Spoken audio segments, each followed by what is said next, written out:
ያገባትም ሴትዮ ደውላ ስትሰድበኝ በሷም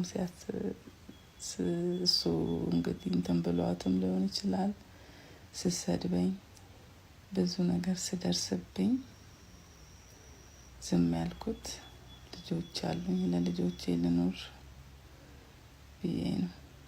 3 ልጆች አሉኝ፣ 2 ወንድና 1 ሴት።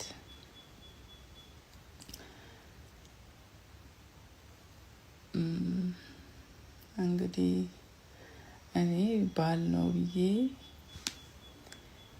ነበረ እስከዛሬ የኖርኩት። ለኔም ድምጽ እንድትሆኑኝ እፈልጋለሁ። አሁንም ምን እያቀደብኝ እንደሆነ አላውቅም። ማለት